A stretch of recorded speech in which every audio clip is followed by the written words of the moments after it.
you want to go a little bit lower on the inhale. Yeah. Not that you're making it happen, you're just letting it drop in. Yeah. Because if you're going to go swimming, like underwater, and you want to stay underwater a really long time, how would you breathe for that?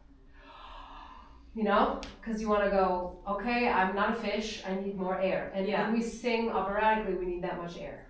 Yeah. It's a lot. It's very unnatural. But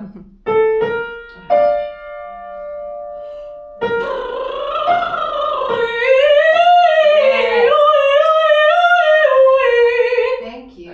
Make sure that when you're taking a nice big inhale, it drops down really fast. So you're filling up everywhere. If you feel this, like when you drink tea and you go, of course you don't want it to go down your esophagus. I mean, you're down your trachea. You want to drink the tea and it goes down the right tube. But if you were to feel the action of the air going into your trachea, the way that your tea goes into your esophagus, then that opening is very unnatural, but we have to keep it open while we're singing. And that's what's hard about it. I'm growing inside. I'm lifting my palate as I'm singing. Singing needs to feel like that. You're breathing and yelling. That's what it feels like. It's it's weird. I forget professionally. If you're gonna throw a ball, you sort of like wind it up, you see your destination and you go and you hope for the best. And you don't know where it's gonna land, but the same things with the singing. You gotta set it up and hope for the best. And you can't control it while you're doing it. Your hand here, and when you make the first onset, it's like you're throwing up. Okay. You're vomiting, It's gonna feel maybe a little aggressive for the moment. Yeah, this feels like more than I usually do. A few of the notes are happening without me trying. Yeah, exactly. That's the point. You don't have to try. Yeah. That's the point. We don't want to try. I know. Then you're controlling everything when you're trying, you know? That's the thing. You have to just let it go. It's really hard because it's a very, very delicate balance of like how much can I be in control and how much do I have to let go. And it's basically 50-50, you know? Yeah, I want to control everything. Okay. I know. We all want to control it. It has nothing to do with the sound right now. Don't worry about the sound. Just worry about what you feel in this gliding space, because then you can keep the column open and the elevator is free to do its thing, you know, go up and down without you getting in the way. You have to keep that shelf there. Oh, that's hard. Then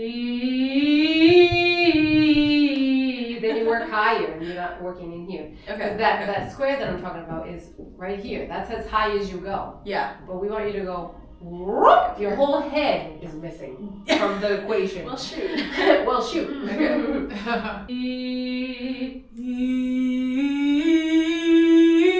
Yes. You have to be 9 feet tall. She has to be 8 feet tall. You have to be 9 feet tall. You're tall. When we are animals in the wild calling out, the thing that we do is scream for danger. We need help. Come and get us. It's dangerous. What we're doing is dangerous. So when you're singing and you're opening your throat and you're yelling out into the wild, your body, your nervous system doesn't know that that's what you're doing. Your nervous system thinks you're in danger. So it immediately tries to protect you. And you have to override your nervous system and tell it to be like, actually, no, it's okay. I'm just singing opera. It's fine. I'm not in danger. But the body wants to close and shut down and protect you. So your tongue goes like this, your throat goes like this, because then you're closed off and protected. Because your nervous system can't tell the difference between you being in danger in the middle of the forest or the woods and you singing opera. That's what's so hard about it. But we have brains, you know, and our brains are our computers that then tells our nervous system, actually, it's okay. This is a different context, same emotion, different context. When I'm in the woods with a bear, then I can shut down. That's why what we do is supernatural, because we keep our rib cage open for like extended amounts of time, and we keep our trachea open for extended amounts of time. And that's weird. The body's like, what are you doing? So you have to sort of keep this, that's what this tube feeling is, this pharynx thing. But you have to do it with the only way you can do this with your mind. There's no other way. Like I can't get in there and open your pharynx for you, you know? So unfortunately we have to use our brains because that's really the only way. But if you try and snore a little bit, that's already the start of that being open, at least in this part of your oropharynx. What I think you're doing is opening this part of the blue part in that photo that I showed you, and then you're singing in the blue part. But then when I say, no, that's too low, you go, all right, and you sing in the yellow part, but you close completely the blue part. Yes. So you have to be able to do both. Eventually, the more you hear it, the more you try, and the more you experiment, and then you go, yeah, that's it, that's it, and then you memorize that sensation. Yeah. Then it's easy to recall, but it takes a long time. Yeah. A really long time. Yeah. Right there, for example, you can go d'un disperato affetto. A little bit when you're angry. I sit on the last vowels, syllables Yes, too much. yes, Yeah. which I think I'm probably already thinking. Yeah. But I think you also don't need to sing it so much, you know what I mean? Because okay. when you're saying d'un disperato affetto, it's not necessarily about d'un disperato affetto. It's not Brunhilde, you know? Okay. You can do always in Italian music this, always. Mm-hmm. French music is a lot of this, just this, diminuendo, like phrasing that way. But Italian music is always this. So even if you're doing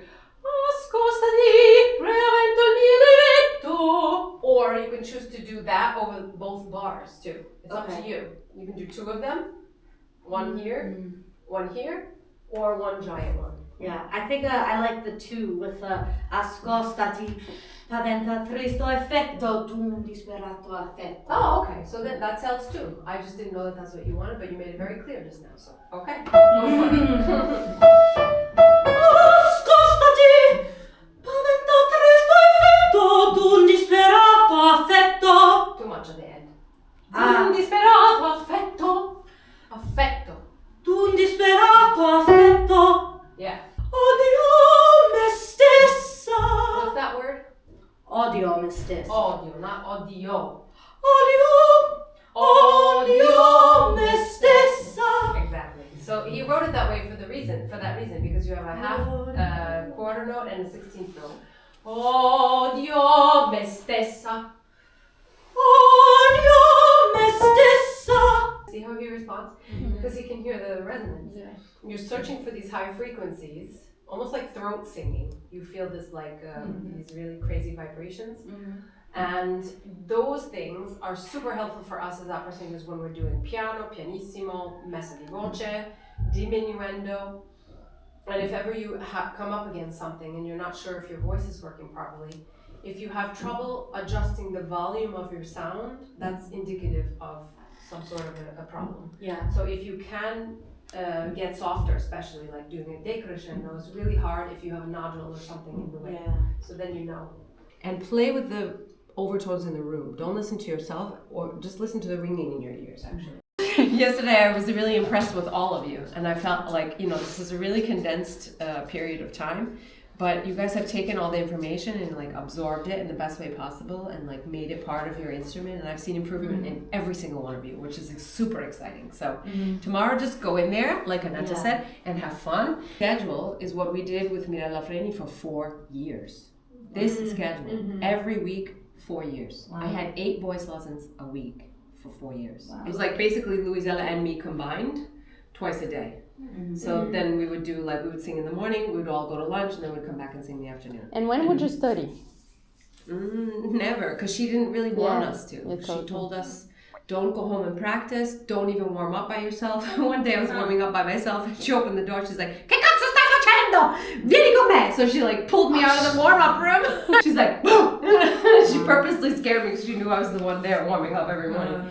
But she's like, don't go home and practice, because when you're learning something new, you're going in this direction, You don't want to look back. You don't want to go into your old repertoire and then have it immediately bring back old habits. It's so easy for that to happen because the muscle memory is built in. And the new information is like a newborn baby, It's not ready yet. So you have to continue going in this direction and not really look back. And the more you do that, you just keep doing that, you kind of forget what you used to do. It's kind of nice, actually. I have nothing here, right? So if I really want to tank up